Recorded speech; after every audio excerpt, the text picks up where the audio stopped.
네, 뉴스앤 이슈 2부 이어가겠습니다. 국회 산업통상자원 중소벤처기업위원회가 조금 전부터 전체 회의를 열고 일본 규제에 대한 정부의 대응책 점검에 나섰습니다. 정부는 소재와 부품, 장비 산업 경쟁력을 근본적으로 개선해서 위기를 기회로 바꾸는 전화위복의 계기로 삼겠다고 강조했는데요. 취재기자 연결해서 자세한 내용 알아봅니다. 김주영 기자. 네, 국회입니다. 네, 오늘 국회 산자위에서 정무의 업무 보고가 진행됐는데 어떤 내용이 담겼습니까? 네, 국회 산업통상자원 중소벤처기업위원회 회의는 지금 의원들의 질의가 진행되고 있습니다. 오늘 회의의 핵심 주제는 일본의 수출 규제 조치와 그에 대한 대응 부분입니다. 질의에 앞서 성윤모 산업통상자원부 장관과 박영선 중소벤처기업부 장관의 업무 보고가 있었는데요. 성 장관은 현 상황을 냉정히 인식하고 정부와 기업이 한마음으로 대응해 나간다면 우리 산업 경쟁력이 한 단계 도약하는 계기가 될 수 있을 것이라고 밝혔습니다. 그러면서 소재, 부품, 장비 산업의 경쟁력을 근본적으로 개선해 위기를 기회로 바꾸는 전화위복의 계기로 삼겠다고 강조했습니다. 이어 100대 핵심 전략 품목의 공급 안정성을 높이겠다고 대응책을 내놓았는데요. 이를 위해 수입국 다변화는 물론 핵심 기술 R&D 분야에 7년간 약 7.8조 원에 이르는 대규모 투자를 해나가겠다고 설명했습니다. 업무보고 이후에는 일본의 규제로 우리 산업계가 입고 있는 피해 수준, 정부 대책의 실효성 문제 등을 중심으로 의원들의 집중 질의도 진행되고 있습니다. 네, 오늘 오후에는 일본 규제 대응을 위해서 민간과 정치권이 머리를 맞대는 합동회의도 열린다고요? 네, 오늘 오후 2시부터 국회에서 민관정 협의회 2차 회의가 열립니다. 여야 5당 관계자와 정부 측 홍남기 경제부총리, 김상조 청와대 정책실장, 강경화 외교부 장관이 참석하고요. 민간 측에서는 김영주 한국무역협회 회장, 박용만 대한상의회장, 송경식 경총회장 등 재계 관계자들이 참석해 대응책을 논의할 계획입니다. 이에 앞서 황교안 대표 등 자유한국당 지도부는 대한상공회의소에서 간담회를 열기도 했는데요. 박용만 회장은 이 자리에서 업계의 우려를 전하며 20대 국회에서 벤처 활성화, 서비스업 발전, 일본 수출 규제 관련 법안을 조속히 처리해달라고 요청했습니다. 이와 함께 국회 외교통일위원장을 맡고 있는 한국당 윤상현 의원은 니카이 토시히로 자민당 간사장 등 일본 국회 주요 의원들에게 양국 의원 협력을 강조하는 메일을 보냈다고 밝히기도 했습니다. 이 메일에서 윤 위원장은 어려움이 닥치는 시기일수록 양국 국회는 더 폭넓고 깊은 대화로 새로운 길을 모색하는 것이 바람직하다는 뜻을 전했습니다. 지금까지 국회에서 YTN 김주영입니다. 정부가 우리 화이트리스트에서 일본을 제외하는 전략물자 수출입 고시 개정을 위해서 다음 달 3일까지 의견을 받습니다. 산업통상자원부는 국민참여입법센터에 전략물자 수출입 고시 개정안을 행정 예고하고 다음 달 3일까지 의견을 수렴한다고 밝혔습니다. 개정안은 전략물자 수출 지역을 기존 가와 나 지역에서 가해 1, 가해 2, 나 지역으로 나누고 신설한 가해 2 지역에 일본을 포함하는 내용이 담겼습니다. 가해 2는 가해 1 지역처럼 4대 국제 수출 통제 체제에 가입했지만 기본 원칙에 어긋나게 제도를 운영하거나 부적절한 운용 사례가 발생한 국가가 포함됩니다. 가해 2 지역은 원칙적으로 나 지역 수준의 수출 통제가 적용되며 심사 서류는 3종에서 5종으로 늘고 심사 기간도 5일에서 15일 이내로 길어집니다. 네, 일본 정부는 한국 정부가 전략물자의 대일 수출 통제를 강화하기로 하면서 대화를 촉구한 것에 대응하지 않는 쪽으로 가닥을 잡은 것으로 알려졌습니다. 마이니치 신문은 일본 경제산업성 간부가 한국의 이번 조치에 대해서 끊긴 실무 대화로 연결하려는 의도가 있다고 분석했다며 이같이 보도했습니다.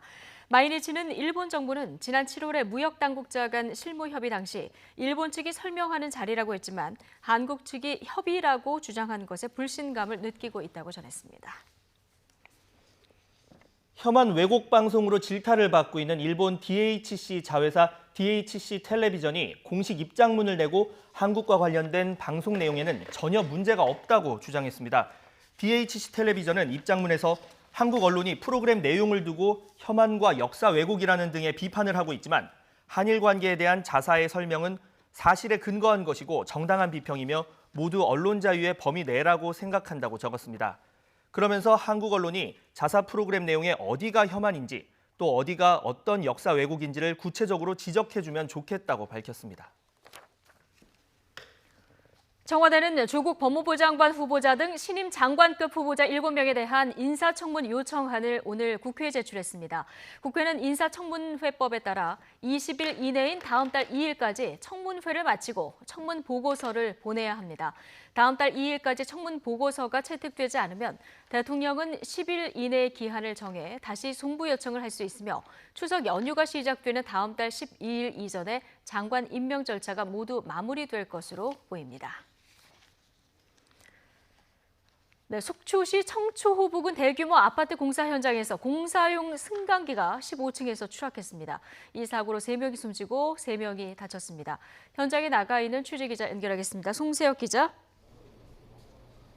네, 속초 아파트 공사용 승강기 추락 사고 현장에 나와 있습니다. 예, 지금 사고가 발생한 지 4시간 정도 지났는데요. 지금 현장 상황 어떻습니까?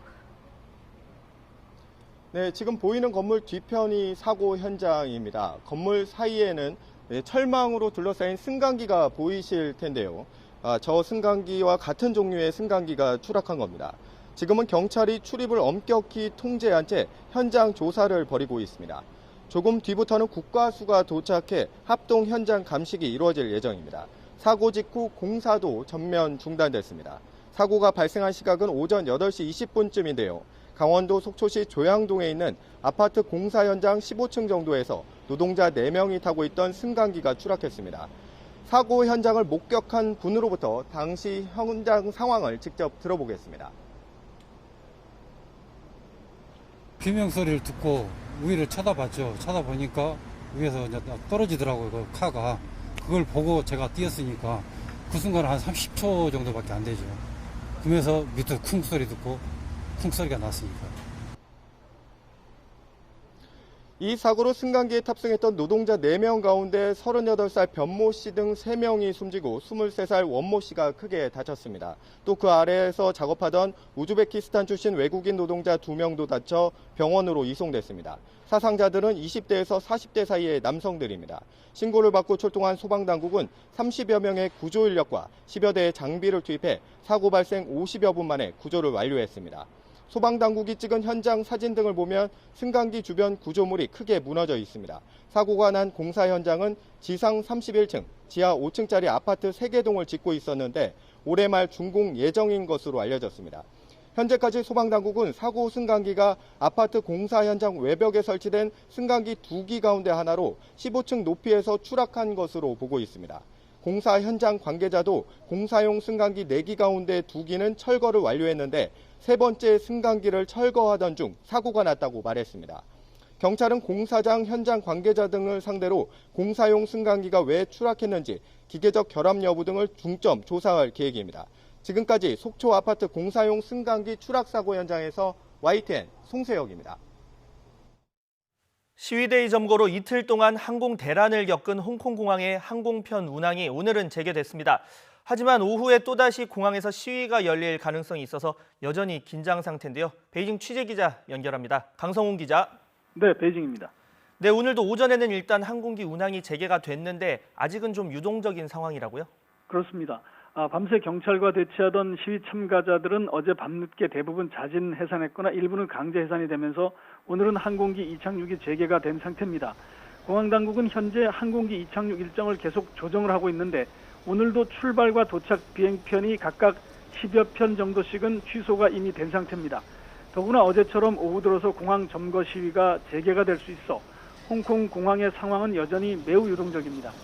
어제도 오후부터 수천 명의 시위대가 공항 청사에 몰려들면서 재개됐던 탑승 수속이 오후 4시 반부터 다시 중단됐습니다. 이번 달 들어 평일에도 이렇게 집회와 시위가 이어지고 있는데 지금이 대학생들의 방학 기간이어서 가능한 것으로 보입니다. 주로 젊은 층으로 이루어진 홍콩 시위대는 특히 오늘은 도심에서도 시위를 계획하고 있는 것으로 알려져서 경찰과의 충돌도 우려되고 있습니다. 네, 이런 가운데 홍콩 당국은 여전히 강경한 태도를 보이고 있죠? 그렇습니다. 공항 시위가 시작된 이후 처음으로 홍콩 경찰이 오늘 새벽 시위대 5명을 체포했다고 밝혔습니다. 이들에게는 경찰관 폭행과 불법 집회, 무기 소지 혐의, 그리고 취재진을 폭행한 혐의가 적용이 됐습니다. 중국 관영 언론 성격의 환구시보는 어제 공항에서 자사 기자가 시위대로부터 폭행을 당했다고 주장을 했는데 이것과 관련이 된 것으로 보입니다. 그런데 홍콩 공항 측은 오늘 공항 업무를 불법적으로 방해하는 사람들에 대해서는 제지를 하라는 임시 명령서를 받았다고 밝혔습니다. 공항에서 집회나 시위를 할 경우 적극 제지를 하겠다는 건데 오늘 오후에 만약 시위대가 몰려올 경우 이를 차단하겠다는 뜻으로 풀이돼서 변수가 되고 있습니다. 홍콩 정부도 성명을 내고 문명화된 사회가 지켜야 할 기본적인 선을 넘었다면서 법질서 확립 원칙을 거듭 밝혔습니다. 하지만 홍콩 시위대는 오늘도 SNS로 긴밀하게 연락을 취하면서 공항은 물론 도심에서도 게릴라식으로 시위를 계속 이어갈 것으로 예상됩니다. 지금까지 베이징에서 YTN 강성우입니다.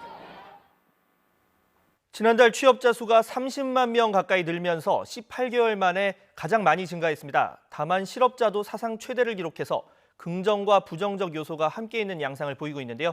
취재기자 연결해서 자세한 내용 알아봅니다. 김평정 기자. 네, 경제부입니다. 네, 일단 수치상으로는 취업자 증가 폭의 회복세가 확실히 커진 것 같은데 시장에서는 어떤 분석 나오고 있습니까? 네, 지난달 취업자 수가 1년 반 만에 가장 큰 폭으로 증가했습니다. 통계청은 7월 고용 동향에서 지난달 취업자 수가 1년 전보다 29만 9천 명 늘었다고 밝혔습니다. 이로써 취업자 증가폭은 지난 5월과 6월에 이어 석 달 연속 20만 명대를 유지했습니다. 또 지난해 1월에 33만 4천 명을 기록한 이후에 18개월 만에 가장 큰 증가폭입니다. 15살 이상 인구의 고용률은 61.5%로 1년 전보다 0.2%포인트 상승했습니다. OECD 비교 기준인 15살에서 64살 사이 생산연령 인구의 고용률 역시 67.1%로 0.1%포인트 올랐습니다. 다만 지난달 실업자 수는 109만 7천 명으로 1년 전보다 5만 8천 명 늘었습니다. 7월 기준으로 지난 1999년 이후 20년 만에 최대입니다. 제조업 취업자가 9만 4천 명 감소해 관련 통계 작성 이후 가장 긴 기간인 16개월 연속 감소하는 등 상대적으로 질 좋고 안정적인 일자리가 줄어드는 영향이 큰 것으로 분석됩니다. 실업률은 3.9%로 1년 전보다 0.2%포인트 올라 같은 달 기준으로 19년 만에 최고였습니다.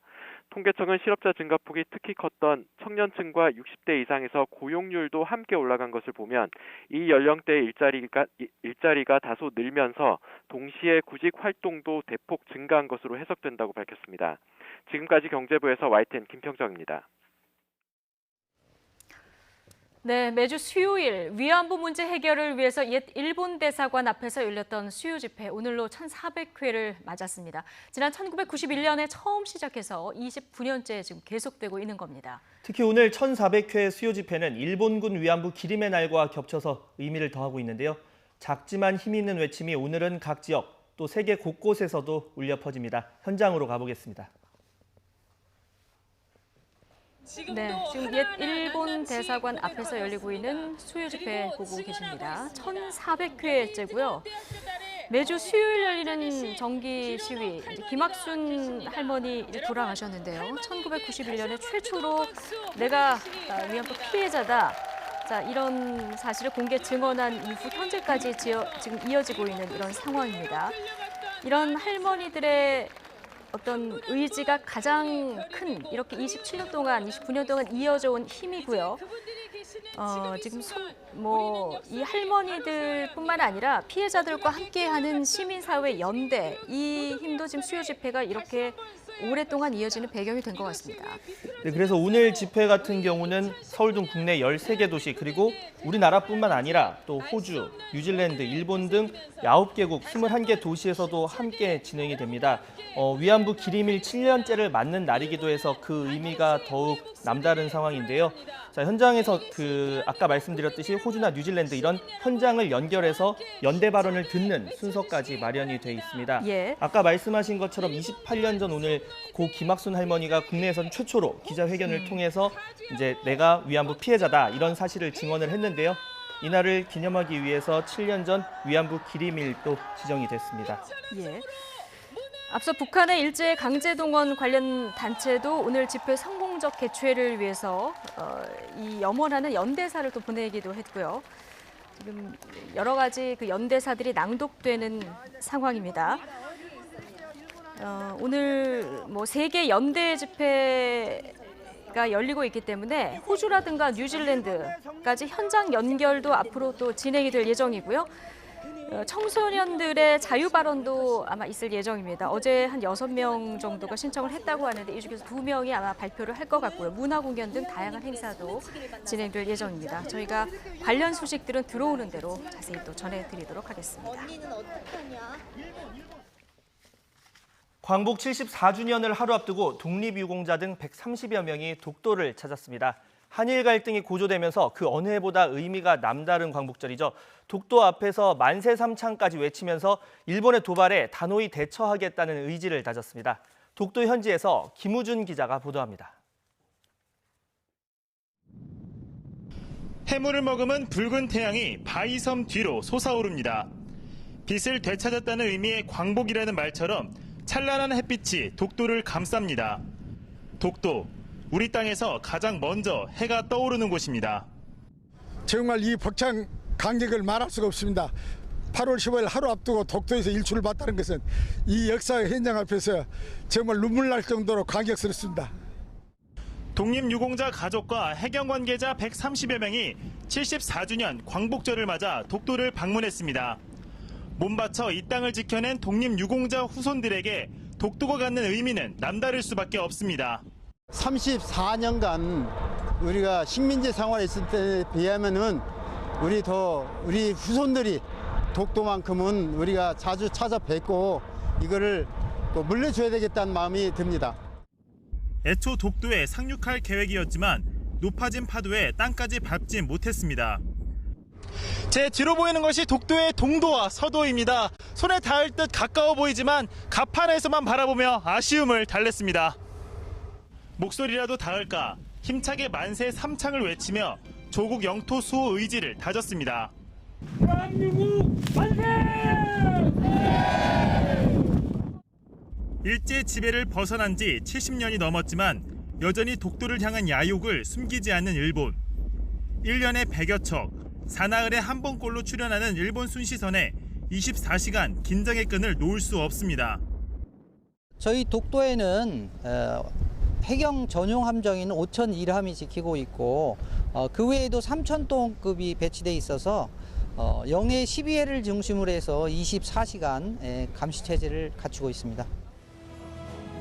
최근 경랑에 빠진 한일 관계 속에 다시금 주목받는 우리 땅 독도. 일본의 전방위적인 도발에도 아랑곳하지 않고 여전히 우리 영토 끝에서 늠름하게 자리를 지키고 있습니다. YTN 김우준입니다. 북상하는 10호 태풍 크로사는 광복절인 내일 일본에 상륙할 것으로 보입니다. 하지만 이 태풍이 우리나라에 간접적인 영향을 주면서 오늘은 무더위가 또 내일은 동해안에 강한 비바람이 예고되고 있습니다. 취재기자 연결해서 자세한 기상 상황 알아보겠습니다. 정혜윤 기자. 네, 기상팀입니다. 네, 10호 태풍이 내일 일본에 상륙한다고요? 네, 그렇습니다. 10호 태풍 크로사가 일본을 향해 북상하고 있습니다. 광복절인 내일 새벽쯤 일본 규슈 인근에 상륙할 것으로 예상됩니다. 이어 혼슈로 이동해 남북으로 관통한 뒤에 내일 저녁쯤이면 동해로 빠져나와 빠르게 북동진할 것으로 보입니다. 이 태풍은 크기는 중형급, 강도는 중간 정도의 태풍인데요. 중심 부근에는 나무를 부러뜨릴 수 있는 초속 32m의 강풍과 폭우 구름을 동반하고 있어서 일본이 바짝 긴장하고 있습니다.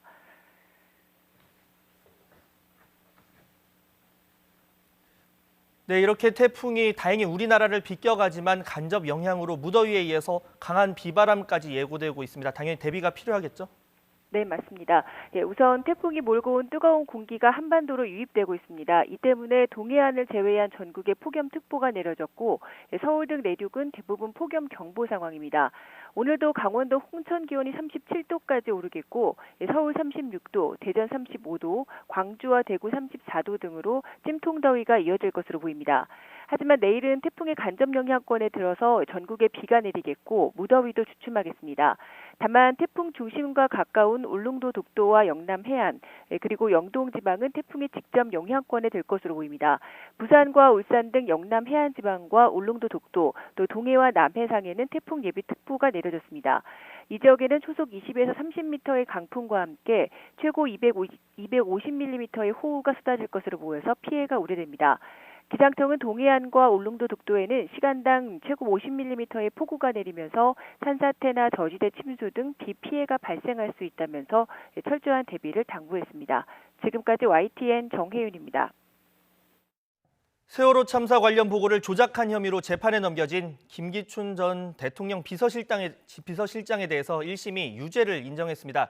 재판부는 김 전 실장이 청와대 책임을 회피하고 또 국민을 기만해서 책임이 가볍지 않다면서 징역 1년에 집행유예 2년을 선고했습니다. 반면 함께 기소됐던 김장수 그리고 김관진 전 국가안보실장은 각각 무죄가 선고됐습니다. 취재기자 연결합니다. 강희경 기자. 네, 서울중앙지방법원입니다. 네, 재판부 판단 내용 자세히 전해주시죠. 네, 세월호 참사와 관련해 보고시각 등을 허위로 작성해 국회에 제출한 혐의로 기소된 김기춘 전 청와대 비서실장 등에 대한 법원의 첫 판단이 나왔습니다. 지난 2017년 10월 문재인 정부 청와대의 수사 의뢰로 기소까지 됐던 사안인데요. 오늘 1심 재판부가 김기춘 전 실장 등의 세월호 참사 관련 보고 조작 혐의에 대해 유죄 판단을 내렸습니다. 서울중앙지방법원은 김기춘 전 비서실장에게 징역 1년의 집행유예 2년을 선고했습니다. 재판부는 박근혜 당시 대통령이 상황을 실시간으로 보고받았다는 내용의 국회 서면 답변은 허위에 포함되고 김 전 실장도 이를 인식하고 있었을 것이라며 김 전 실장의 허위 공문서 작성 혐의를 유죄로 인정했습니다. 그러면서 김 전 실장이 청와대 책임을 회피하고 국민을 기만하려 했기 때문에 책임이 가볍지 않다고 지적했습니다. 김 전 실장은 앞서 블랙리스트 사건으로 징역 4년을, 화이트리스트 사건으로 징역 1년 6개월의 실형을 각각 선고받았고 두 사건 모두 대법원에서 상고심이 진행 중입니다. 함께 기소된 김장수 전 국가안보실장에 대해서는 대통령과의 최초 통화 시각에 대한 허위 조작 의도가 있었다고 단정하기 힘들고 문서 작성 시점에는 김 전 실장의 공무원 신분이 아니었다며 무죄를 선고했습니다. 또 김관진 전 국가안보실장이 국가위기관리 컨트롤타워가 청와대라는 내용의 대통령 훈령을 무단으로 변경한 혐의에 대해서도 증거가 부족하다며 무죄를 선고했습니다. 앞서 김 전 비서실장 등은 지난 2014년 세월호 참사 당일 박근혜 전 대통령이 첫 유선 보고를 받은 시각, 서면 보고를 받은 횟수 등을 사실과 다르게 적어 국회에 제출한 혐의로 재판에 넘겨졌습니다. 김관진 전 실장은 국가위기관리 컨트롤타워가 청와대라는 내용의 대통령 훈령을 적법한 절차 없이 무단으로 변경한 혐의도 받았습니다. 이와 함께 박 전 대통령에 대한 헌법재판소의 탄핵 심판 과정에서 세월호 상황보고와 관련해 위증한 혐의로 기소된 윤전추 전 청와대 행정관에 대해서도 1심은 유죄를 인정했습니다. 재판부는 윤 전 행정관이 국민 이목이 집중된 헌법재판소 탄핵 사건에서 증인으로서의 의무를 저버렸다며 징역 8개월에 집행유예 2년을 선고했습니다. 오늘 재판에서는 세월호 참사 유가족들도 나와 선고를 함께 지켜보고 법원에 나온 피고인들에 대해 큰 소리로 내내 항의하기도 했습니다. 자신들은 아직도 2014년에 살고 있다며 선고 직후까지 유족들의 통곡 소리가 법원 전체에 울릴 정도로 오열하기도 했습니다. 지금까지 서울중앙지방법원에서 YTN 강희경입니다.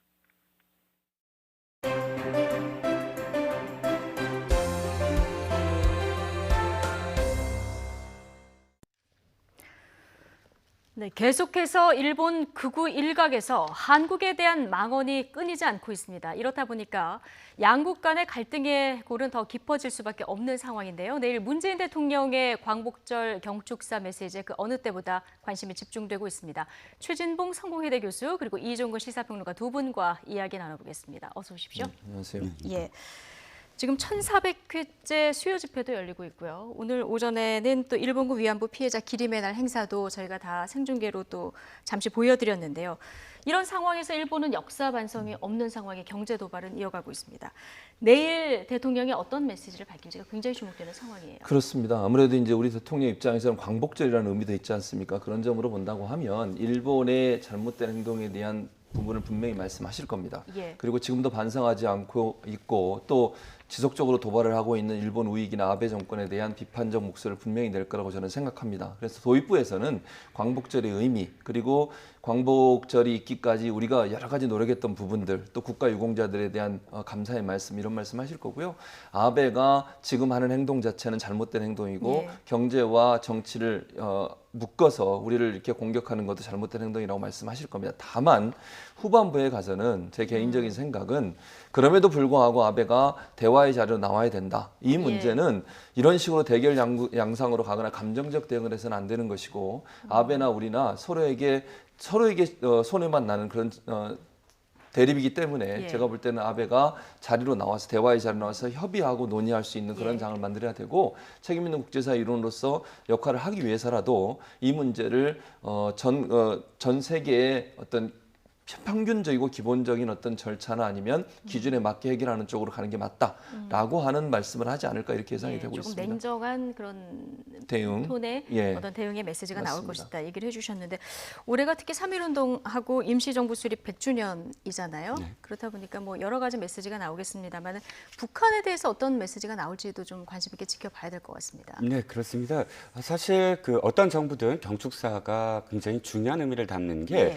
한 해의 딱 중간 정도의 대북 그리고 대일 메시지를 모멘텀으로 메시지를 내면서 하나의 어떤 모멘텀으로 언제나 삼아왔거든요. 그래서 경축사에 꼭 당겨야 될 것이 대북 메시지와 대일 메시지입니다. 실제로 2017년도, 2018년도 문재인 대통령의 경축사를 보면 3분의 2 이상이 북한과 관련된 남북 관계에 집중돼 있었고 2017년도에도 사실 일본에 관련된 내용은 거의 없었어요. 일본과 관련된 내용은 한일 관계에 있어서 역사 문제가 걸림돌이 되어서는 안 된다.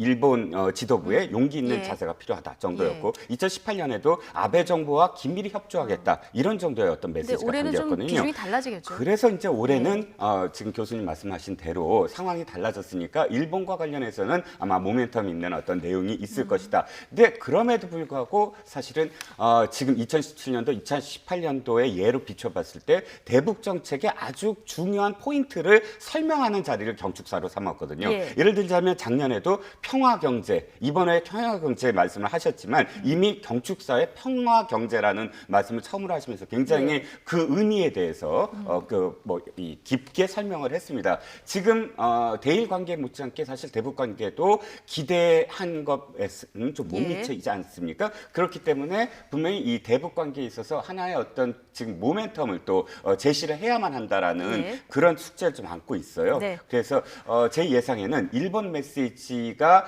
2018년, 2017년보다는 많아지겠지만 그럼에도 불구하고 한반도의 어떤 평화 체제에 대한 문제, 동아시아, 동북아의 어떤 외교적인 문제가 분명히 비중 있게 이 2017년, 2018년도보다는 다뤄질 것이다라는 예상을 해볼 수가 있겠죠. 예.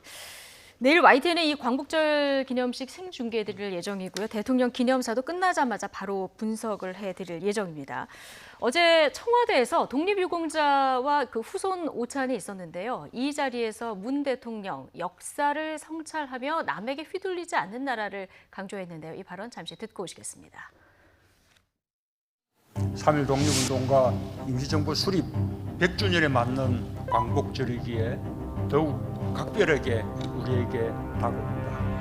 100년 전 독립운동의 길에 나선 우리의 선조들은 일본이 잘못된 길에서 빠져나와 동양에 대한 책임을 다하게 하는 일이라고 선언했습니다.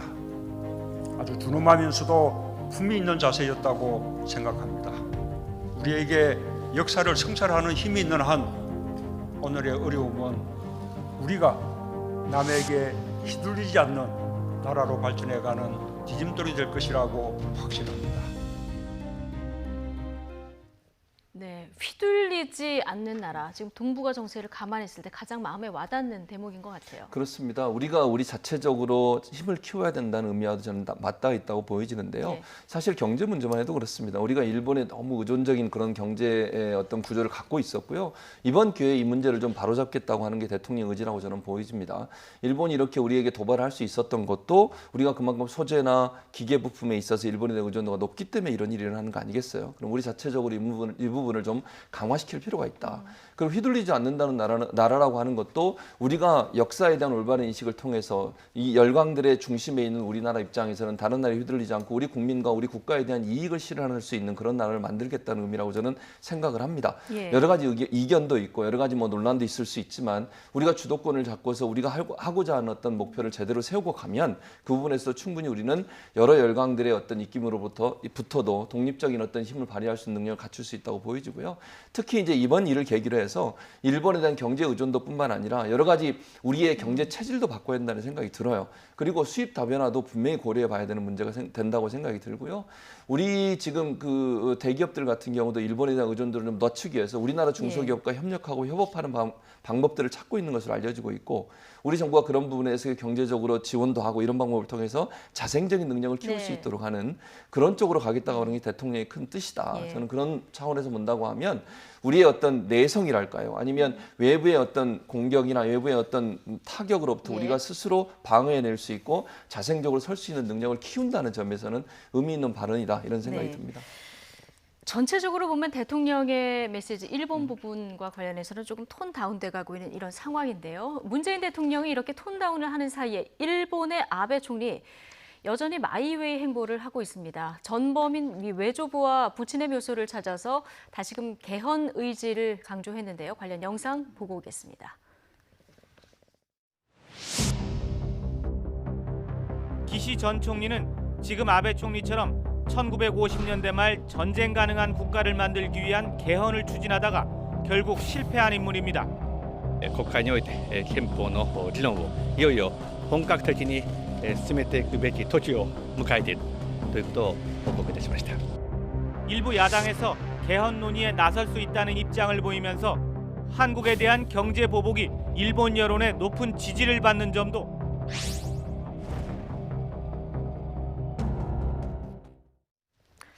외조부와 부친 묘 앞에서 개헌을 맹세를 하고 있는 아베 총리의 행보 보셨습니다. 네. 어차피 지금 그 일본은 두 개의 정파가 있는데 하나는 세이와 켄과 하나는 고츠카이파입니다. 세이와 켄파가 아베가 소속돼 있는 아주 지금은 주류파인데요. 이들의 목표는 딱 한 가지밖에 없습니다. 헌법을 개정을 하고 중무장을 해서 재군비, 그러니까 국가의 힘을 아주 막강하게 해야 된다라는 것이고요. 그다음에 고츠카이파 쪽은 경제를 중심으로 해서 중무장까지 하지 말고 경무장 정도로 해서 우리가 일본이 경제 중심의 나라가 돼야 된다. 이 두 개의 파가 언제나 앞서거니 뒤서거니 하면서 일본을 이끌어 왔는데 지금은 오랫동안 세이와 켄파, 그러니까 아베 이 헌법을 개정해야 된다는 파가 주류로 이어져 왔습니다. 그래서 최근에 이 고츠카이파의 고가 전 간사장이 굉장히 우려를 한 게 일본의 현재의 분위기가 태평양 전쟁 시대에 마지막 시대와 비슷하다. 즉 그 당시에는 반대를 하는 목소리가 아예 없어져 버렸거든요. 그러니까 지금의 일본이 헌법 개정에 대해서 반대하는 목소리가 아예 없다. 그것을 굉장히 우려하고 있는데 아베의 어떤 문제라고만 하기에는 한 것이 아니라 일본의 분위기, 현재 일본 극우나 혹은 일본 정파들의 어떤 분위기가 우경화되고 있는 이런 일본 전체의 분위기. 헌법 개정이 완전히 최종적인 목표.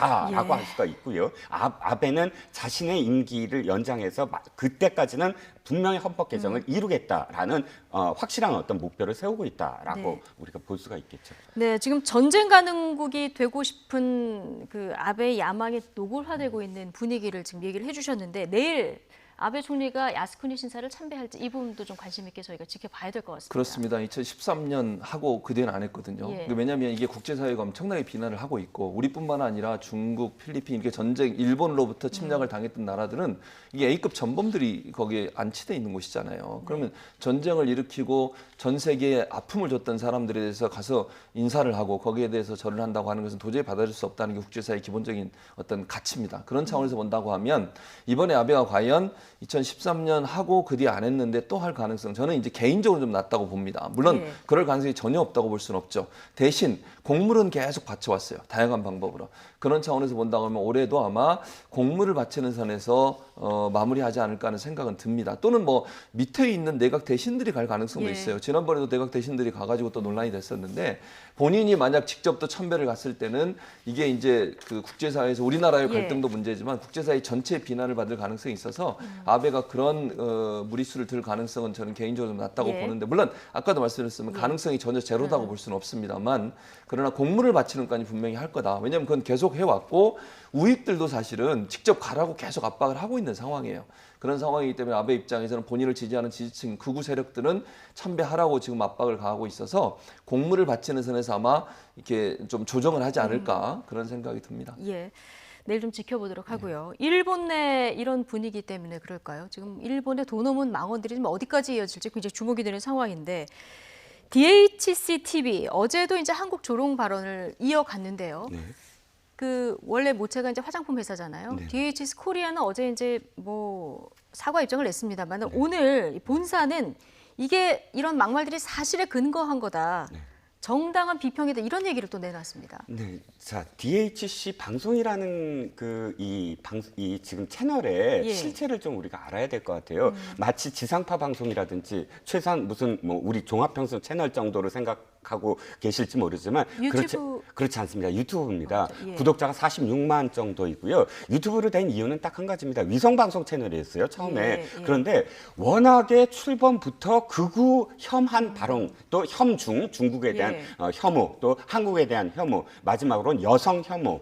여성 혐오라는 것이 일본 회의 아까 언급하셨지만 일본의 극우 단체들의 어떤 아주 일반적인 생각이거든요. 이런 것들을 쏟아냈기 때문에 위성방송 채널에서도 쫓겨나서 지금 유튜브로 존속을 하고 있고요. 최근에 들어서 한 것이 아닙니다. 이 방송 홈페이지에 보시면 알겠지만 아예 극우 인사들로 도배돼 있어요. 언제나 그래왔다는 것이고 이 DHC 회사의 회장인 요시 회장은 처음부터 지금 일본 회의와 맥을 같이 하는 극우 인사입니다. 이 전범을 인정할 수 없고 그러니까 일본의 전쟁 범죄 저지르지 않았다. 당연히 이 일본 총리는 신사참배를 해야 된다. 이런 식의 어떤 발언을 쏟아낸 사람입니다. 뭐 유튜브 방송이긴 하지만 아베 총리하고 단독 인터뷰도 하고 이랬기 때문에 또 저희가 무시할 수 없는. 물론 그렇습니다. 그래서 제가 주장하는 건 이겁니다. 현재 갑작스럽게 하지 않았다. DHC는 아예 처음부터 그 극우를 위해서 나온 채널이고 지금 DHC 코리아가 지금 뭐 사과를 하고 요청하겠다고 하지만 그것 자체를 우리가 믿을 수 없는 게 DHC 자체 본사의 어떤 그런 뭐 사상이랄까요? 지금까지 해왔던 본토에서 해왔던 일관된 행동이 극우였기 때문에 여기 지사가 그렇게 사과를 한다고 해서 그것을 믿을 수 있느냐? 그럴 수 없다는 의미로 제가 말씀을 드리는 겁니다. 어쨌든 뭐 이런 망언도 문제입니다만은 지금 후쿠시마 원전 오염수 방출 문제. 뭐 지금 100만 톤 정도 쌓여 있다고 하는데 그렇습니다. 이게 지금 우리 국민의 건강하고 직결된 문제라서 또 관심이 지금 커지고 있는 상황입니다. 어제 외교부가 일본의 이 문제와 관련해서 정보 공개를 해라 이렇게 요청을 한 상황이에요. 예, 그렇습니다. 이건 당연히 해야 된다고 저는 생각을 해요. 왜냐하면 그린피스에서 이제 수석 환경 전문가가 칼럼을 통해서 문제를 제기를 했지 않습니까?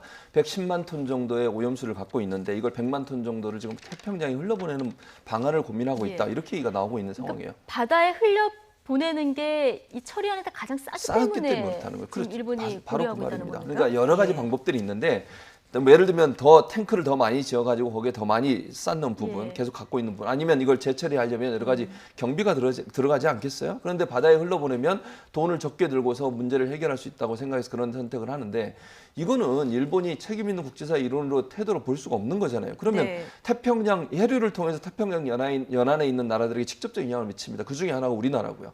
그럼 우리나라 입장에서는 당연히 이 문제를 제기할 수밖에 없는 거죠. 입장 바꿔서 만약에 우리나라에 이런 사고가 있었고 우리나라가 태평양에 방출한다면 일본은 가만히 있었겠습니까? 저는 그렇다고 생각하지 않습니다. 일본은 더 난리를 쳤을 겁니다. 그런 차원에서 본다고 하면 우리 정부가 정보 공개 청구 요구를 한 것은 당연히 해야 되는 사안이라고 생각이 들고요. 이거는 우리나라가 그것뿐만 아니라 IAEA 총회에 가서도 이 문제 거론하겠다고 얘기를 했어요. 이거는 국제사회 전체가 영향을 미치는 문제고요.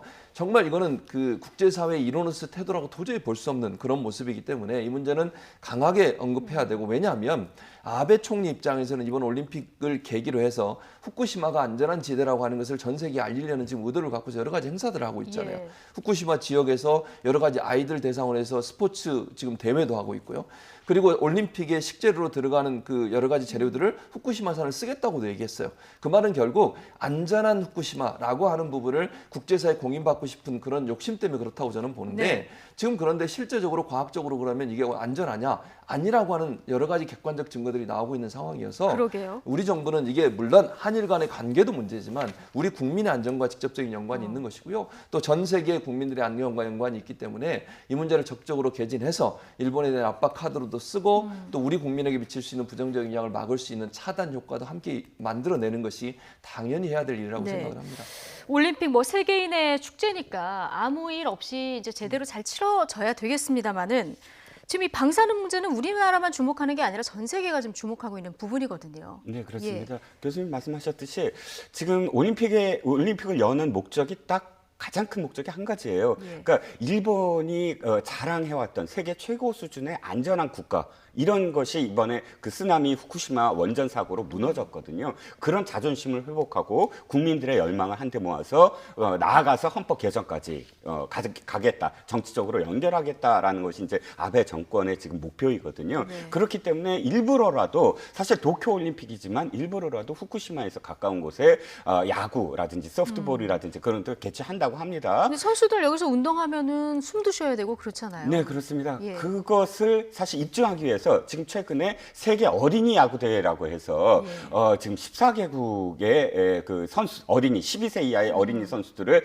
야구 대회를 개최를 했어요. 봐라, 어린이들이 와서 지금 전 세계에서 와서 경기를 치를 수 있지 않느냐, 마치 그것을 입증하려고 하는 그런 행사가 됐는데, 어떤 의미에서는 어린이들을 볼모로 해서 위험한 그런 지역에 무슨 실험을 하는 것이냐라는 비판까지도 이어지고 있습니다. 문제는 말씀하셨듯이 올림픽은 사실 국민들의 열망이기 때문에 올림픽 자체를 치르라 마라 할 수는 없어요. 하지만 방사능과 관련해서는 안전도를 공개적으로, 정말 그 일본이 선진화된 국가의 어떤 그 위치에 있다면 국제적인 어떤 이 공개, 국제적인 기구를 통해서 공개를 해야만 한다. 그래서 전 세계의 평화적인 어떤 축제가 되게 만들어야 한다라는 우리나라 정부의 어떤 요구를 일본은 귀담아 들어야 되겠죠. 네, 일본은 여기에 대해서 지금 별 입장을 내놓지 않고 있는 상황인데요. 어쨌든 뭐 결과적으로 이게 일본에 대한 압박카드가 될 수 있다, 이런 분석도 나옵니다만은, 무엇보다 이건 선수들의 건강과 직결된 문제이기 때문에 우리가 좀 주시해서 앞으로도 좀 지켜봐야 되겠다, 이런 생각이 듭니다. 자, 국회로 좀 가볼까요?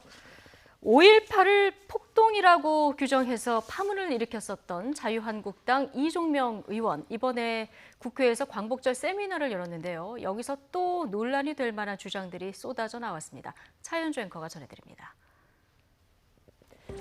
5.18을 폭동이라고 규정해서 논란을 일으켰던 한국당 이종명 의원, 이번에는 역사 논쟁에 불을 붙였습니다.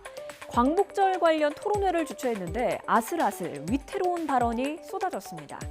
이종명 의원은 광복절의 성격이 제대로 정립되지 못했다는 주장을 폈는데요. 광복절이 친일 청산 매진 작업 등으로 위기를 맞고 있다고 말했습니다.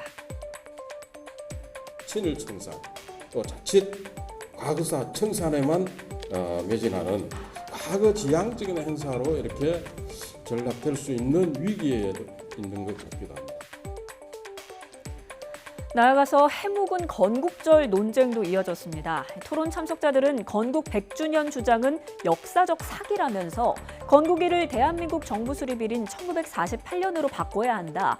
역사 교과서는 잘못됐고 문 대통령은 괴물이라면서 비난했습니다.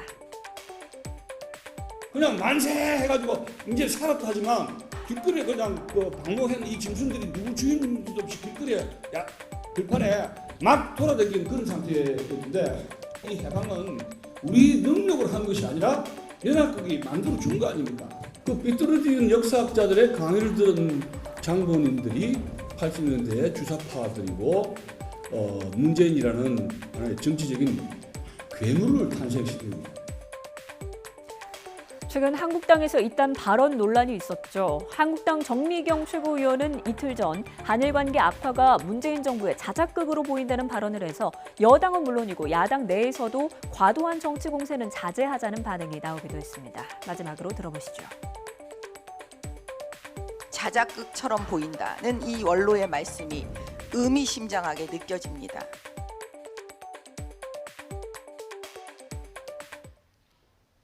네, 문 대통령 괴물 비난 얘기까지 듣고 왔습니다. 이제 우리 정치권에서 나오는 이런 발언들을 이제 어디까지 용인해야 되느냐, 우리가 또 한번 고민해야 될 문제인데요. 전체적으로 어떻게 들으셨어요? 저는 참 안타깝습니다. 그러니까 자유한국당이 물론 일부 의원이긴 하지만 저런 의원들이 저런 행사를 하고 저기에 나와서 얘기하는 분이 뭐 삐뚤어진 역사관을 갖고 있다고 남을 비판하는, 제가 볼 때는 이분이 삐뚤어진 역사관을 갖고 있지 않나 하는 생각이 들 정도예요. 우리 국민들이 임시정부를 우리의 정부의 뿌리로 생각하고 있고 또 임시정부가 만세 막 부르고 지금 얘기한 거 들어보세요. 만세 막 부르고 막 아무 없는 것처럼 사람들이 돌아다니고 이렇게만 지금 폄훼시키는 거 아니겠습니까? 네.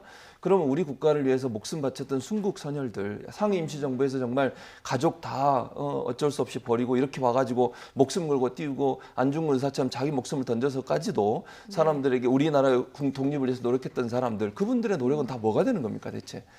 이분이 생각하는 것은 연합군이 와서 독립했고 우리나라 그 순국 선열들이 했던 많은 독립운동에 대해서는 전혀 인정을 안 하는 거 아니겠습니까? 네. 그러면 상위 임시정부에서 정말 힘들게 투쟁하고 일본의 만행에 대해서 국제적으로 알리고 또 목숨 걸고 뛰었던 많은 우리의 조상들, 선조들, 순국 선열들을 모독하는 행위라고 저는 생각을 합니다. 예. 이런 말이 정말 이종명 의원이 이런 행사를 주최하는 것도 저는 자유한국당이 과연 이 문제를 제대로 처리했으면 이 사람이 이랬을까라는 생각이 들 정도예요. 이 의원이 만약에 지난번에 문제가 됐는데 지금 처리가 안 되고 있잖아요. 의원총회가 안 열리는 바람에 유야무야 돼가지고 뭐 징계받은 거 흐지부지 된 거죠. 예. 그러면 결국 이분이 어떻게 생각하겠습니까? 내가 이런 말을 해도 이런 행동을 해도 당에서는 그냥 나를 그냥 계속 보호해 주는 거나 이런 생각이 들지 않겠습니까? 자유한국당이 이러다 보니 국민들로부터 비난을 받을 수 있는 요소가 있다고 저는 생각이 들어요. 그런 차원에서 본다고 하면 이종명 의원의 이 징계권도 빨리 처리하셔야 한다고 저는 생각을 하고 이런 분들에 대해서 자유한국당은 정말 객관적인 입장에서 국민의 감정이나 국민의 생각이나 국민의 이해에 반하는 행동을 하는 그런 의원들에서 따끔한 말도 해야 되고 그리고 공식적인 입장도 저는 밝혀야 된다고 생각을 합니다. 그것이 국민의 사랑을 받는 정당으로 거듭날 수 있는 방법이 아닌가 이런 생각이 듭니다. 오늘 한국당 황교안 대표가 이제 잠시 후 2시쯤에 대국민 담화를 발표한다고 합니다. 제목이 오늘을 이기고 내일로 나아갑시다. 야당 대표가 광복절 하루 앞두고 이렇게 그 대국민 담화를 하는 거는 굉장히 이례적인 일인 것 같은데요. 네, 그렇습니다. 언제나 정치인이 어떠한 행위를 할 때 두 가지를 봐야 되는 게 언제 하느냐, 어디서 하느냐를 봐야 될 것 같습니다. 그래야 의미를 또 붙일 수가 있으니까요.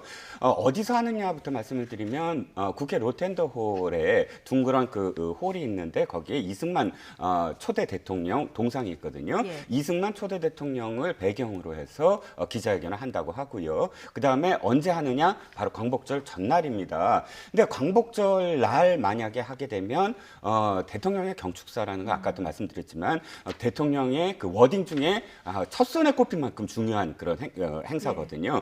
경축사에 무엇이 담기느냐가 굉장히 중요한 그 언론에 있어서는 명제이기 때문에 내일이 아니라 하루 전날 해서 자신의 어떤 그런 그 기회를 좀 더 언론에 부각되는 기회를 좀 더 노렸다고 할 수가 있고요.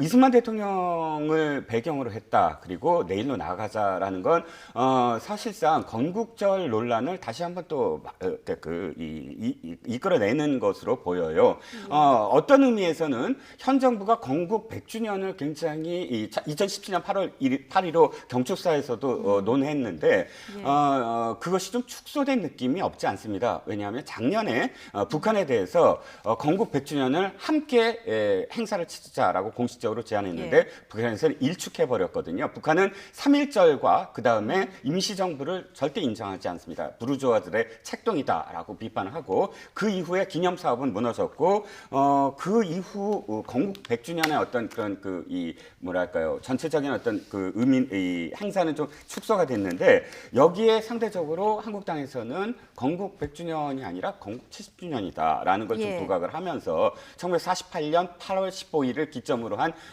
그런 그 이승만 대통령의 행사 이 시각 이것들을 좀 부각을 하면서 현재 어떤 정부의 어떤 실정을 부각하고 나아가서 한국당의 어떤 대안을 제시를 하는 그런 기자회견이 되지 않을까 싶습니다. 기자회견 관련 내용은 저희가 이제 정리를 해서 오후에 또 전해드릴 예정이고요.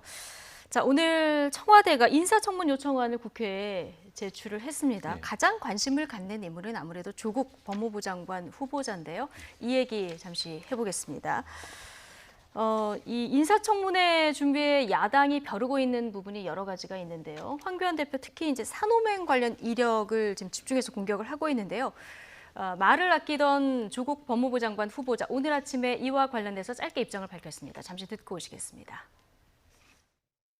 저는 28년 전 그 활동을 한 번도 숨긴 적이 없습니다. 자랑스러워하지도 않고 부끄러워하지도 않습니다. 20대 청년 조국 부족하고 미흡했습니다. 그러나 뜨거운 심장이 있었기 때문에 국민의 아픔과 같이 하고자 했습니다. 앞으로도 그럴 것입니다. 향후 비가 오면 빗길을 걷겠습니다. 눈이 오면 눈길을 걷겠습니다. 그러면서 저의 소명을 다하도록 하겠습니다. 네. 지금까지 이제 인사청문회 국회에서 입장을 밝히겠다 이렇게 얘기했는데 오늘 얘기가 많이 되다 보니까 짧게 입장을 밝혔습니다. 그렇습니다. 28년 전 활동을 자랑스러워하지도 않고 숨기지도 않는다. 그때 20대 청년 조국은 조국대로 봐달라 이런 얘기인데요. 네, 그렇습니다. 어떻게 들으셨어요? 저는 일단 이게 산호맹 문제를 황교안 대표가 문제를 제기했는데 이 사실관계부터 좀 바로잡고 가야 되겠다는 생각에서 말씀을 좀 드리겠습니다.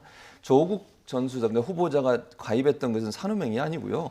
산호맹 산하에 연구단체라는 게 있었습니다. 사과원, 남한사회주의 과학원이라고 이 사과원이라고 하는 것이 산호맹의 이론을 제공하는 연구단체였습니다. 거기에 가입을 해서 이론적 토대를 만들었다는 이유로 징역 1년에 집행유예 2년을 선고받았어요. 그러니까 다른 산호맹에 있었던 분들은 무기징역도 받고 형이 상당히 무거웠거든요. 산호맹이 아니라 그 산하단체, 연구단체에 있었기 때문에 집행유예 1년에, 징역 1년에 집행유예 2년을 받았고요.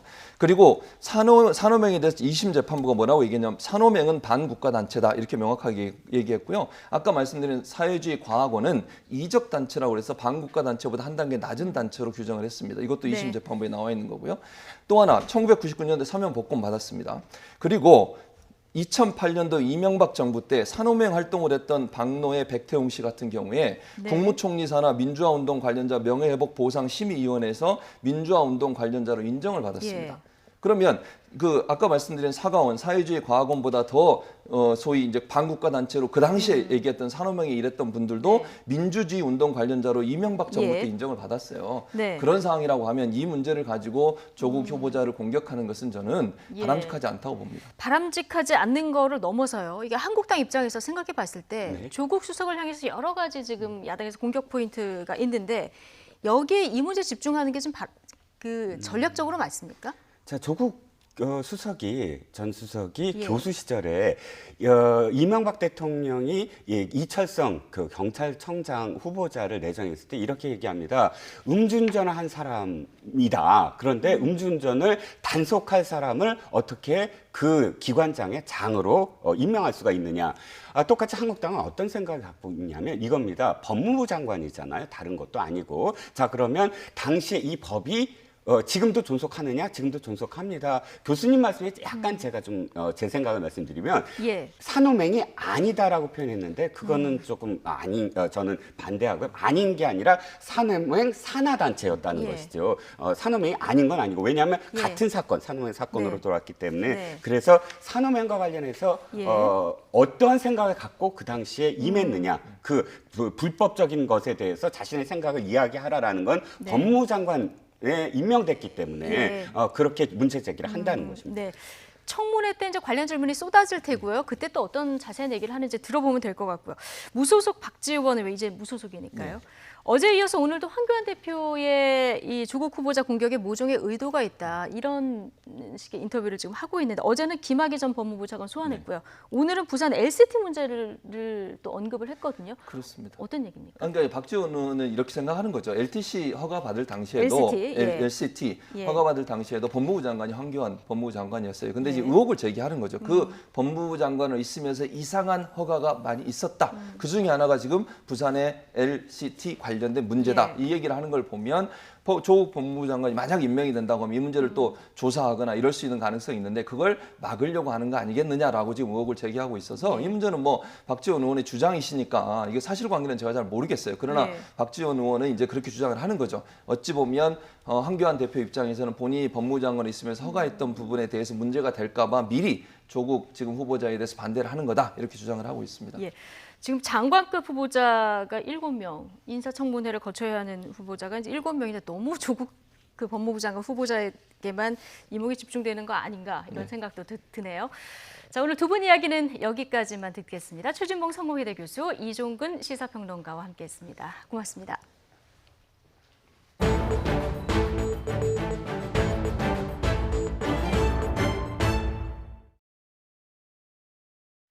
네, 서울의 한 임대 아파트에서 40대 탈북 여성과 6살 난 아들이 숨진 채 발견되는 안타까운 일이 있었습니다.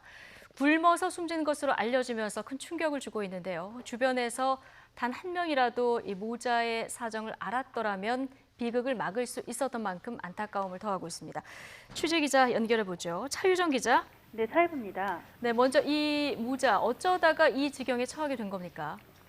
네, 지난 2009년에 탈북을 한 한모 씨는 중국 동포와 결혼해서 한국에 들어왔습니다. 2013년 한 씨 남편이 조선업에 종사하면서 부부는 경남 통영으로 주소지를 옮겼는데요. 그 시기쯤 아들도 태어난 것으로 보입니다. 하지만 그 즈음부터 조선업 경기가 완전히 꺾였습니다. 한 씨 가족은 2017년 중국 이주를 택했습니다. 한국에 돌아온 건 지난해 9월이었습니다. 그러나 이 전입 신고를 한 건 한 씨와 아들 둘뿐이었습니다. 남편과는 이듬해 협의 이혼을 합니다. 한 씨 모자의 사정이 급격히 나빠진 건 한 씨가 남편과 이혼하면서부터로 보입니다. 지원받은 돈은 양육수당 월 10만 원이 전부였습니다. 월세 9만 원을 수개월 동안 못 냈습니다. 지난 5월 기준으로 이 통장에 남아있던 잔고는 0원, 아예 없었습니다. 이로부터 약 보름 뒤에 숨진 것으로 추정됩니다. 네. 자, 그러면 남편하고 이혼한 이후에 한 씨가 지원받을 길이 전혀 없었습니까? 결론적으로 말씀드리면 지원받을 수는 있었습니다. 예. 먼저 우리나라의 그 탈북민 지원 시스템을 보면요.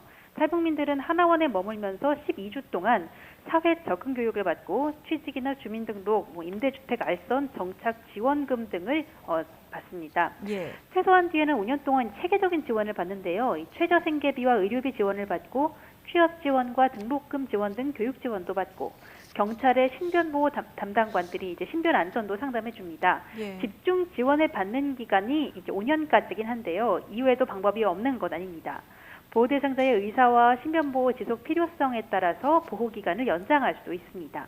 또 북한 이탈 주민지원재단 하나재단을 통해 지원받는 방법도 있습니다. 하나재단은 위기 상황에 놓인 탈북민들에게 긴급 생계 지원비를 연 한 차례 최대 100만 원까지 지급합니다. 예. 기초생활수급자 신청을 해서 생계비를 지원받는 방법도 있었습니다. 듣고 보면 방법이 없었던 것도 아닌데 이런 일이 일어나서 더 안타까운데 왜 못 받았던 겁니까? 네, 한 씨가 사실상 외부와 단절하면서 살았기 때문입니다. 예. 한 씨는 탈북민 단체에도 거의 안 나갔던 것으로 전해집니다. 심지어 인터넷이나 휴대전화도 사용하지 않았던 것으로 알려졌습니다. 한 씨는 신변보호 담당관이나 지역 담당 하나센터 상담사들과도 연결되지 않았던 것으로 전해졌습니다. 이렇게 외부랑 단절된 채 아들과 생활고에 시달리다가 이런 비극이 빚어진 것으로 보입니다. 하지만 이렇게 외부와 단절된 탈북민들을 찾아내서 지원하고 또 교화하는 게 우리 사회와 정부의 몫입니다. 통일부 역시 사각지대에 놓인 탈북민들을 구제하기 위해 관련 제도를 점검하고 다시는 이런 일이 발생하지 않도록 구체적인 대책을 연구하겠다고 밝혔습니다. 지금까지 사회부에서 전해드렸습니다. 전 남편을 살해한 혐의를 받는 고유정의 재판이 시작됐습니다. 그런데 고유정 본인이 아닌 고유정 변호인이 실검 1위에 올랐습니다. 고유정 변호인이 자신의 블로그에 올린 글 때문이었습니다. 자신에 대한 비판이 제기되자 이 변호인, 재판으로 확정되지 않는 한 모든 피고인은 무죄로 추정된다는 이 원칙을 강조했습니다. 또 사건에 안타까운 진실이 있다며 최선을 다하겠다고 했고 명예훼손 등 불법적인 행위에는 법률적으로 대응하겠다고 밝혔습니다. 오늘 제가 언론에서 말씀드렸던 내용, 그 내용들 가지고서 공정하게 보도해 주시면 감사하겠습니다. 자, 지금은 댓글이 차단됐는데 3,400여 개가 넘는 댓글이 달려 있었습니다. 대부분 변호 취지에 대해서 의문과 비판을 드러냈습니다. 자신을 법대생이다 이렇게 밝힌 한 댓글을 보면 진정 변호사님이 말하는 살인자의 억울한 진실이라는 것이 피해자의 인권을 제쳐둘 수 있는 것이냐 이렇게 되물었고요. 비판에 대한 입장을 드리려고 해당 변호사에게 전화도 하고 문자도 남겼지만 답은 없었습니다. 네, 사실 이런 흉악범 사건은 대부분 변호인을 쉽게 구할 수가 없습니다. 그래서 대부분은 나라에서 피의자에 붙여주는 국선 변호인이 선임되죠. 하지만 예외도 있었습니다. 어금니 아빠로 불렸던 이형학 씨 기억을 하실 건데요. 희귀병 딸 모금 운동을 하는 착한 아빠에서 알고 보니 딸 친구를 살해하고 또 모금액 13억을 횡령하고 거기에 아내까지 성매매에 동원을 했습니다. 한 변호사가 그 당시에 무료 변호를 자처를 했다가 얼마 뒤에 사임을 했는데요. 이 변호사가 밝힌 수임 이유 들어보시죠. 만약에 수임료를 좀 제대로 못 받게 되더라도 좀 도와주고 싶다는 생각은 들었던 게 국선 변호인이 있었거든요. 근데 접견 조차 한 번도 못했대요. 이 영학은 변호사를 한 번도 못 만난 거예요. 그러니까 실질적으로. 어떤 흉악범이라도 헌법상 변호인의 조력을 받을 권리가 있다. 이런 원론적인 내용 빼고 한번 물어보겠습니다. 왜 흉악범 변호에 나설까요? 자, 따져보면 명분과 실리로 구분을 할 수가 있는데 변호사라면 사회적으로 크게 다뤄지고 또 여러 쟁점이 있는 사건을 맡고 싶다. 이런 생각이 일단 있을 수가 있습니다. 그런 의욕도 생길 것 같아요. 평소에는 만나기 쉽지 않은 사건에 대한 들여다보고 싶을 때도 있거든요. 의지의 문제 같아요. 미천의 문제라기보다는. 자, 이게 명분이라면 여기에 실리적인 측면도 있습니다. 사회적으로 관심받는 사건을 다루면 자신의 경력이 더 쌓일 수도 있고 또 맡으려는 사람이 별로 없는 사건의 경우에는 좀 더 많은 수임료를 받게 될 가능성도 있습니다. 대신 그에 대한 비판은 또 감수를 해야겠죠. 그래서 예민한 사건은 법무법인에서 잠시 나가서 개인 자격으로 맡고 끝나면 복귀하는 게 일반적입니다. 최순실 사건 같은 경우에 전화가 하도 많이 와가지고 업무가 마비된다고 하잖아요. 실제로 내가 아는 선배 변호사도 그 맞는다고 해놓으니까 사무실로 하도 전화가 와가지고 사임을 했지. 자, 이렇게 흉악범 사건을 수임하는 변호사들은 모두가 등을 돌리는 피의자라도 변호인의 조력을 받을 권리가 있다는 점을 강조하고 있습니다. 다만 그런 사람이 진짜 억울한 사람이어야지 죄를 지었지만 돈은 많은 사람이 되어서는 안 되겠죠. 대부분의 변호인들은 재판 과정에서 자신의 의뢰인에게 불리한 증거를 뒤늦게 알았을 때 그 증거를 제출하지 않는 합법적 침묵으로 대응합니다. 사람들이 흉악범 변론을 비판하는 이유 여기에 있습니다. 변호인들도 의뢰인의 이익만이 아니라 양심에 따라서 진실과 정의에 부합하게 행동해 주기를 바라는 게 일반인들의 마음이라는 점을 기억할 필요가 있겠습니다.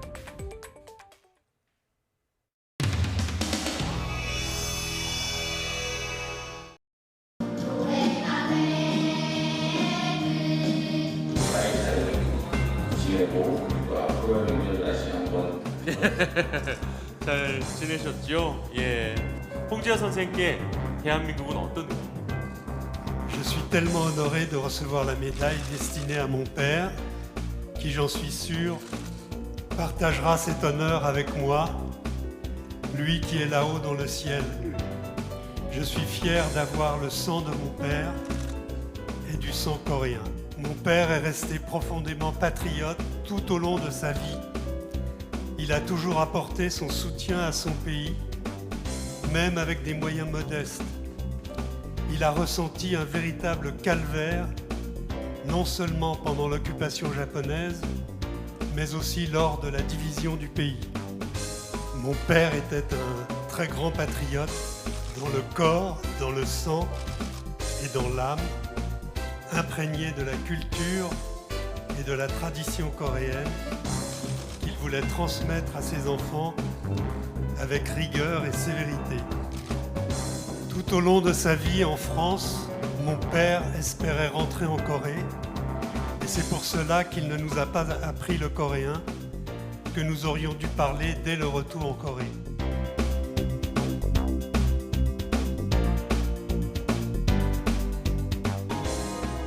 Mon père chantait fréquemment à Arirang avec les nombreux Coréens qui venaient à la maison, et donc je vais entonner Arirang, Arirang, Arirang. 함께 해주시겠어요? Arirang, 넘어간다 나를 버리고 가신 님은 심리도 못 가서 발병난다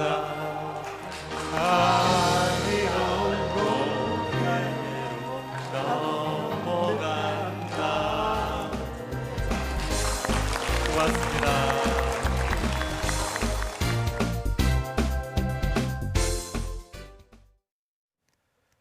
일제히 불법적이고 반인도적인 식민지 지배를 극명하게 보여주는 것이 이런 어린이 강제 동원이지만 정작 우리 정부는 제대로 된 조사를 한 번도 한 적이 없습니다. 불행했던 과거를 제대로 기억하고 있는지, 일본이 아니라 우리 자신에게 먼저 물어봐야 한다는 지적도 나오는데요. 홍성욱 기자가 이 소식 전해드립니다. 어린 나이에 저녁에 잠 못 자고 있을 때 얼마나 힘이 들었겠어요. 야간할 때가 지로 죽겠지. 자울다 들키면 혼나고. 감옥 갔던 방직 공장에서 밤낮 없이 일했던 선호순 할머니. 당시 나이는 12살, 호적상으로는 7살이었습니다. 정부는 이렇게 주민등록 나이와 실제 나이가 다른 경우가 많아서 아동 강제동원의 규모를 파악할 수 없다며 지금껏 아무런 조사도 하지 않았습니다. 이렇게 어린 나이에도 막 강제징용을 했다. 그런 게 있기 때문에 뭐 의미가 있다고 보이긴 하는데 그걸 뭐 여기서 따로 우리가 그걸. 그러나 역사학자들은 할머니, 할아버지들에게 일일이 직접 물어서 피해 규모와 실상을 파악하고 있습니다. 일제 강제동원 연구의 정혜경 박사가 여성 강제동원 피해자 1000명을 대상으로 조사한 결과 당시 어린이였던 피해자는 최소 400명이 넘습니다. 정부는 이 같은 연구자들의 자발적인 조사마저 돕지 않습니다. 관련 기록이 행정안전부, 과거사 관련 업무 지원단과 국가기록원에 있지만 개인정보라는 이유로 학술 목적의 공개마저 거부했습니다. 자료 찾기도 어렵고 생존자도 거의 만날 수 없고 이런 상황이 돼서 지금이라도 저는 진상규명 작업을 다시 시작을 해야 출발할 수 있다고 봅니다. 정부 지원을 받지 못하는 아동 강제동원 피해자도 적지 않습니다. 일제강점기 어린이 강제동원은 대부분 국내 군수시설에서 이루어졌는데 2005년 강제동원 피해 지원 특별법을 만들 때 지원 대상을 국외 동원자로 제한했기 때문입니다. 정부는 예산이 부족하다며 지원 대상 범위를 크게 좁혔을 뿐만 아니라 피해 신청마저 한시적으로 받았습니다. 중국은 난징 대학살 피해 신고를 무기한으로 받고 이스라엘은 지금까지 홀로코스트 피해자를 찾고 있습니다. 우리도 할 일을 제대로 안 하면서 어떻게 일본의 올바른 역사 인식을 촉구할 수 있느냐. 이제 이런 점에서 우리도 좀 뼈아프게 되돌아볼 점들이 좀 있지 않겠느냐 이런 생각이 좀 듭니다. YTN 홍석입니다. 여름 휴가 절정기인 7월 말과 8월 초에 일본을 오가는 여객기 탑승률이 지난해보다 10%포인트 이상 떨어진 것으로 나타났습니다. 국토교통부 자료를 보면 8월 첫째 주 일본 노선 탑승률은 71.5%로 지난해보다 같은 기간 13%포인트 감소했습니다. 한 주 전인 7월 마지막 주 탑승률이 75.7%로 지난해보다 12%포인트 감소한 데 이어서 감소폭을 더 키운 겁니다. 우리 군이 핵과 대량 살상 무기 위협에 맞서기 위한 능력을 한층 강화합니다. 이를 위해서 군 정찰 위성과 중고고도 무인 정찰기를 신규 전력화하는 등 독자적인 감시 정찰 능력을 갖추기로 했습니다. 또 정밀 유도탄을 확충하고 전자기 펄스탄과 같은 비살상 무기 체계도 개발하는 등 전략 표적 타격을 위한 유도탄 전력도 한층 고도화합니다. 이어 미사일 탐지 능력을 확보하고 장거리 지대공 미사일 개발을 완료해서 북한이 최근 발사한 신형 단거리 탄도미사일을 요격할 수 있는 능력을 확보하기로 했습니다. 신속 처리 안건 이른바 패스트트랙 법안 지정을 두고 국회에서 벌어진 폭력 사태와 관련해서 더불어민주당 김병기 의원이 경찰에 출석했습니다. 서울 영등포경찰서는 오늘 오전 10시부터 김 의원을 피고발인 신분으로 불러서 조사하고 있습니다. 김 의원은 경찰에 출석해서 소환에 불응하고 있는 한국당 의원들도 서둘러 조사를 받길 바란다고 밝혔습니다.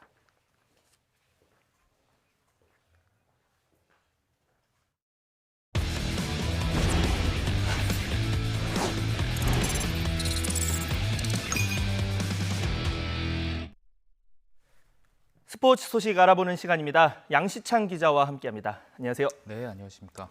네, 지금 프로야구 보면 2위 다툼 그리고 5위 경쟁 아주 치열한 상황인데 일단 NC가 웃고 있습니다. 125억 원의 사나이 양의지 선수가 녹이 좀 쓸었을까 이렇게 걱정을 했는데 아주 기름칠을 잔뜩 하고 나타났습니다. 1군 복귀 경기 아주 맹활약을 펼쳤죠? 그렇습니다. 어제 NC가 한화의 대승을 거뒀는데요. 말씀하신 대로 부상에서 돌아온 양의지가 홈런을 포함해서 4타수 3안타로 활약했습니다. 지난달 9일 롯데전 이후 35일 만에 출전인데 전혀 녹슬지 않은 기량을 보여줬습니다. 5위 싸움 전쟁을 벌이는 NC는 말 그대로 천군만마를 얻은 모습인데요. 이번 시즌 양의지를 영입하면서 이른바 양의지 효과로 NC는 초반 선두 다툼까지 벌였거든요. 하지만 양의지 부상 이후에 5할 승률이 붕괴하기도 했고요. 또 한때 5위 자리를 KT에 내주기도 했습니다. 하지만 양의지가 돌아오면서 전력이 안정을 찾았고 팀 전체의 분위기도 많이 올라온 모습입니다. 어제 KT가 롯데에 덜미를 잡히면서 두 팀의 간격은 3게임 반까지 벌어졌습니다. 어제 경기 마친 뒤에 양의지 선수의 인터뷰 들어보시죠. 쉬다가 좀 오랜만에 경기에서 좀 긴장 좀 했는데 좀 다행히도 큰 무리 없이 부상 없이 좀 경기 마쳐서 좀 이길 수 있어서 또 기분 좋았던 것 같아요. 자, 하지만 이번 주 일정을 보면 또 NC가 만만치가 않은데 거기다 KT도 반등을 노리고 있다고요? 그렇습니다. NC가 어제 첫 단추를 참 잘 꼈지만 이번 주 일정이 만만치가 않습니다. 오늘 하나와의 대결을 마치면 리그 최상위권인 키움 SK와 4연전이 예정돼 있습니다. 키움이나 SK에게는 올 시즌 상대 전적도 5승 7패, 4승 8패로 열세거든요. 양의지 효과가 이번 주말까지 계속될지 관심이고요.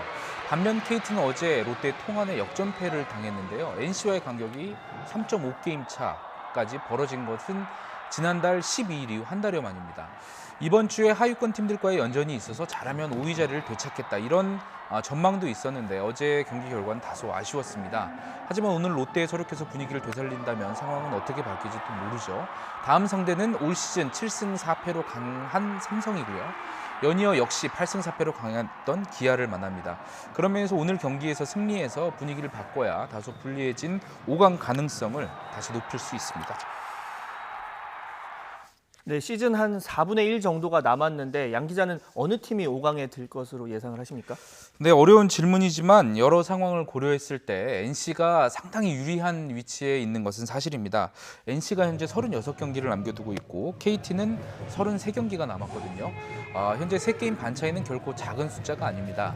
NC가 현재 승률대로 남은 경기에서 반타작 18승을 거둔다고 가정하면 KT는 33경기 중에서 21경기를 이겨야 역전이 가능하거든요. 6할을 훌쩍 뛰어넘는 승률이 필요하다는 계산이 나오고요. 또 하나 이유는 승차를 바로 상쇄할 수 있는 두 팀의 맞대결입니다. 두 팀의 맞대결이 5번이나 남았는데요.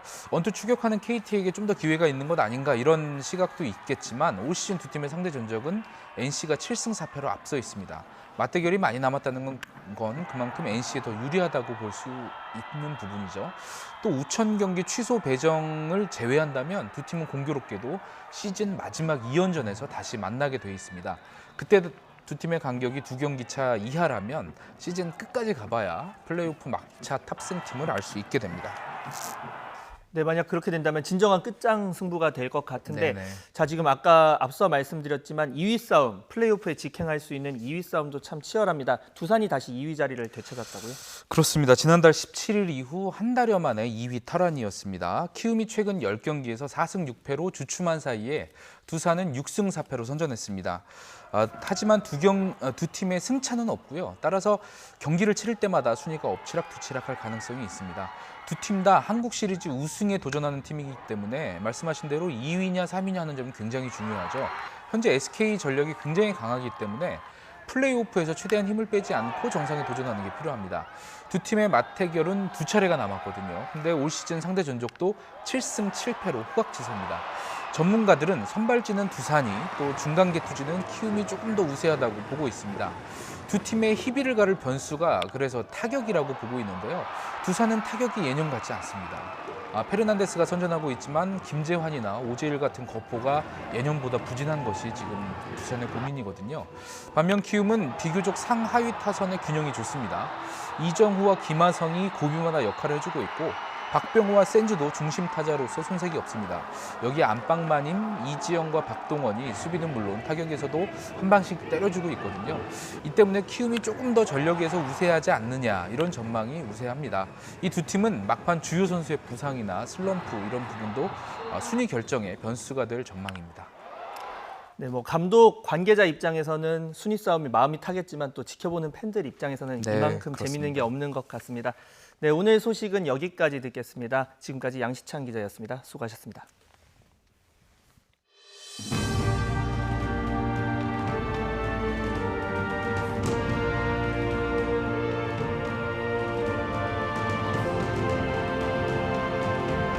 영해 12L이 밖을 24시간 지키고 있습니다. 이 역사의 현장 앞에서 정말 눈물 날 정도로 감격스럽습니다.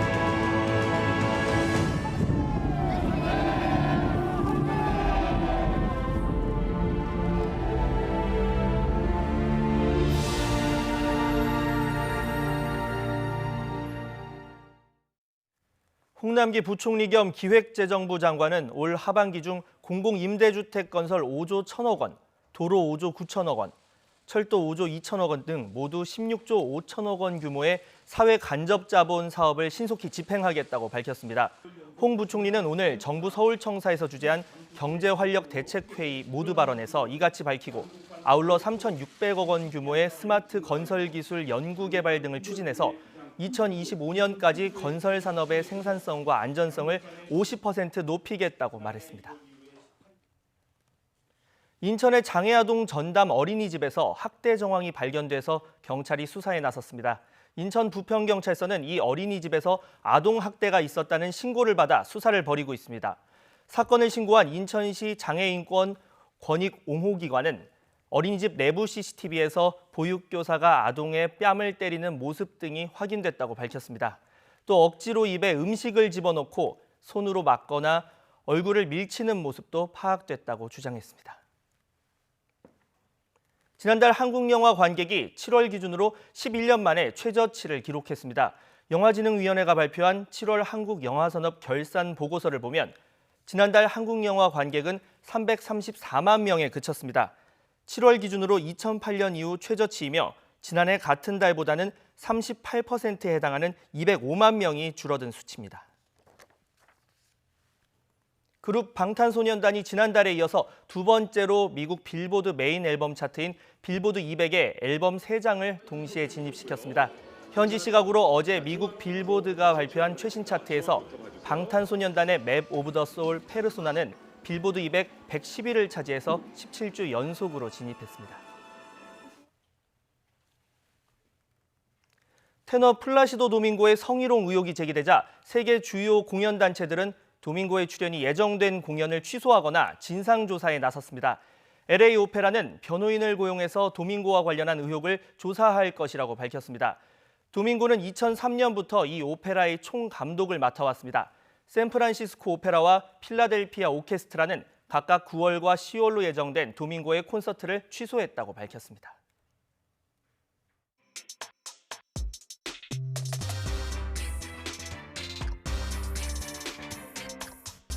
어쨌든 인생은 모험.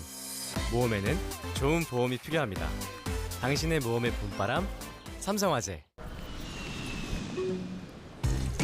사서 고생하지 말고 방 잡지. 트리바고에선 여러 웹사이트의 호텔 가격들을 한눈에 비교 검색해주니까 호텔도 가격도 마음에 딱! 호텔 트리바고.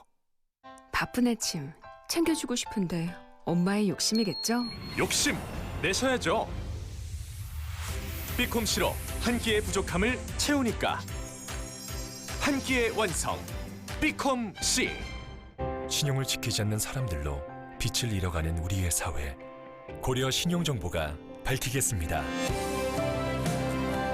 당신의 희망찬 미래를 위해 고려 신용정보. 맑은 날씨에 태풍의 뜨거운 열기까지 더해지면서 오늘도 무더위가 맹위를 떨치고 있습니다. 동해안을 제외한 전국 대부분 지역에 폭염특보가 내려진 가운데 서쪽 지방을 중심으로 기온이 크게 치솟았는데요. 현재 전국에서 가장 기온이 높은 곳은 강원도 홍천입니다. 기온이 35.4도까지 치솟았고요. 서울도 34도까지 오르면서 무더위가 맹위를 떨치고 있습니다. 앞으로 기온은 1에서 2도가량 더 오르겠습니다. 서울 36도, 대전 35도, 대구와 광주 34도, 홍천은 무려 37도까지 치솟겠습니다. 다행히 무더위는 오늘까지만 견디시면 되겠습니다. 내일부터 모레 사이 태풍의 간접 영향으로 전국에 비가 내리면서 더위가 점차 누그러들 전망입니다. 현재 10호 태풍 크로사는 중형급의 세력을 유지한 채 일본 남쪽 해상에서 북상하고 있습니다. 광복절인 내일 새벽 일본 규슈 인근에 상륙한 뒤 오전에 혼슈를 남북으로 관통해 저녁쯤 동해로 진출할 전망입니다. 우리나라는 영동과 영남 해안, 울릉도 독도가 태풍의 직접 영향권에 들 것으로 보여 대비가 필요합니다. 동해안과 울릉도 독도에는 최고 250mm 이상의 많은 비가 내리겠고 경남 해안에도 100mm 이상의 호우가 예상됩니다. 서울 등 내륙에는 20에서 60mm의 비가 예상됩니다. 특히 태풍의 중심과 가까운 울릉도 독도와 영남 해안 그리고 영동 지방은 태풍의 직접 영향권에 들겠습니다. 부산과 울산 등 영남 해안과 울릉도 독도, 동해와 남해상에는 태풍 예비 특보가 내려졌습니다. 내일부터 모레 새벽까지 영동과 영남 해안에는 초속 20에서 30m에 달하는 강한 바람이 불겠고요. 또 시간당 50mm 안팎의 국지성 호우가 쏟아지겠습니다. 산사태나 침수 피해가 없도록 각별히 주의하시기 바랍니다. 지금까지 상암동 야외 스튜디오에서 YTN 홍나실입니다. 네, 수요일 뉴스 이슈는 여기까지고요. 오후에도 주목되는 일정들 많습니다. 현장 발생 상황들 최대한 신속하게 전해드리겠습니다. 잠시 뒤 노종면의 더 뉴스가 이어집니다. 시청해주신 여러분 감사합니다.